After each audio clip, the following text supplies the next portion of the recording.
Hey folks, so welcome back to the channel. It is no secret to my friends and close acquaintances that I am a big fan of the Mesa Boogie Lonestar Classic. That's not to be confused with the Lonestar Special. They're both great amps in their own right, but the Lonestar Classic in many cases is the amp that just does it for me. It's a great workhorse amp, 6L6 powered, up to 100 watts. This thing is essentially a Fender Twin on steroids. So I can do really all of the pedal platform stuff I want. You can get those kind of glassy, clean tones that certain guitar players are known for. But ultimately, I just think it's a really sweet sounding amp. It's one that has a tone that is very much a home bass tone for me. And it's something that I just really enjoy playing. So there's a million different demos out there of the Lonestar Classic. What I would like to do today though is really go through the reverb on the Lonestar Classic, which I think is an really underrepresented feature of this amp. So in a moment, I'm going to turn the amp around backwards, show you some of the controls, explain how we're going to demo the reverb across its entire span, and hopefully that'll give you some really interesting things to chew on whether or not you want to pick one of these amps up, if the reverb will be enough for you, if it is the really reverb tone that you're looking for. For me, who loves kind of a classic lush spring reverb, it works great, but for you that might not be what you're looking for. So that's the purpose of this video. If you'll stick with us, we'll get right into it here in a minute. Okay, so here we are on the back of the Mesa Boogie Lonestar Classic. Just wanted to set some ground rules and explain some of the nomenclature we'll be using in this video.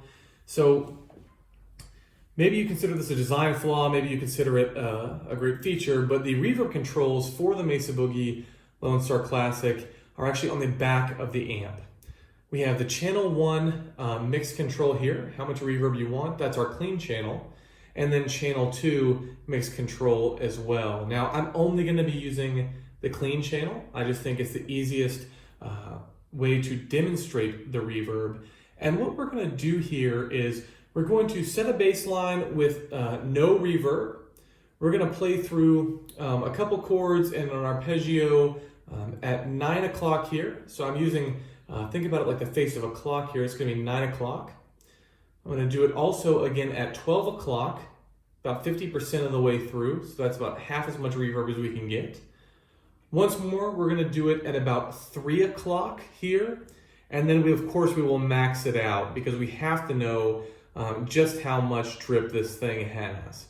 Now, as we do that, we're also going to, in each of those time frames, then 0, 9, 12, 3, and max reverb, we're also going to change the reverb voicing. So the Mesa Boogie Lonestar Classic allows you to choose a warm reverb tone or a bright reverb tone. And in the instruction manual, the bright tone is meant to be more of a vintage guitar amp sound, the classic spring resonance, really high in harmonics.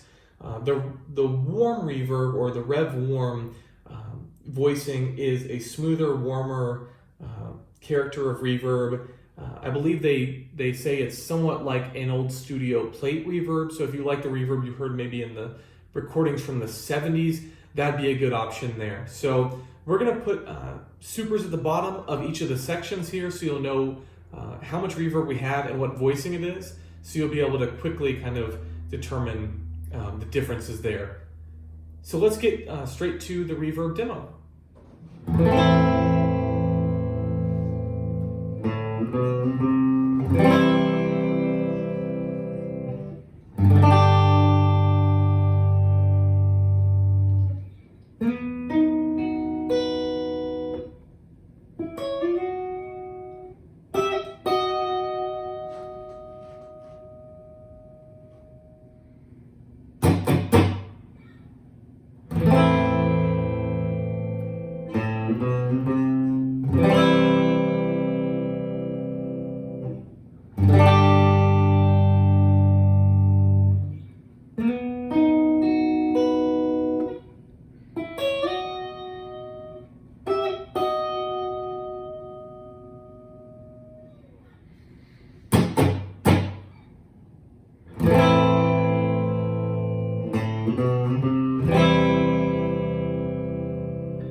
So there you have it, folks. That's just a quick and dirty rundown of the different stages of reverb and the different voicings that are available in the Mesa Boogie Lonestar Classic.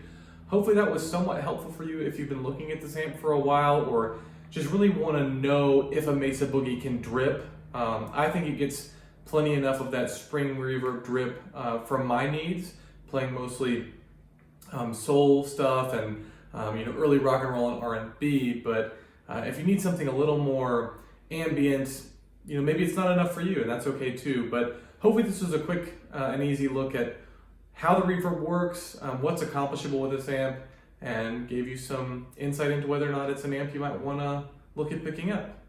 So once again, thanks so much for stopping by the channel. Be on the lookout for new videos soon, and until next time.